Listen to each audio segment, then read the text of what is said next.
Hi friends, welcome to my channel.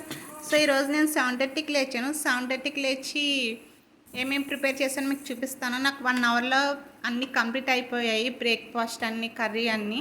So ఇప్పుడు ఇడ్లీ అయితే వేసేస్తున్నా, ఇడ్లీ పిండి. సో చట్నీ కూడా చేసాను. సో ఇడ్లీ పెట్టేస్తున్నప్పుడు నెక్స్ట్ రైస్ కూడా పెట్టేశాను నేను. సో ఇప్పుడు ఆలు పీసెస్ కట్ చేసేసుకుని ఆలు ఫ్రై చేసేస్తున్నాను, రసం చేసేసాను. సో ఇదైతే కంప్లీట్ అయిపోతుంది ఈ రెండు. సో నేను క్రిస్పీగా అయితే చేయలేదు, రైస్లో మిక్స్ చేసుకునేలా చేశాను. లంచ్ బాక్స్ అయితే ప్యాక్ చేశాను.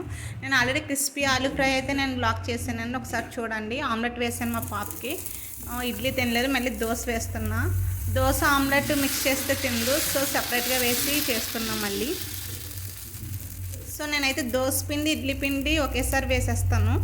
సో ఏది నచ్చితే అది వేసుకుంటాము బ్రేక్ఫాస్ట్. ఒకరోజు ఇడ్లీ, ఒకరోజు దోశ, ఒకరోజు దోశ పునుగులు అలా వేసుకోవచ్చు. సో దోశలో చాలా డిఫరెంట్ దోశస్ అయితే ఉంటాయి. మనం ఒకరోజు అయితే వీడియో చేస్తాను, paper dosa and onion dosa, masala dosa, ఇవన్నీ దోశ బ్యాటర్ ఎలా మిక్స్ చేసుకోవాలి, చాలా బాగుంటుంది టేస్ట్ అయితే.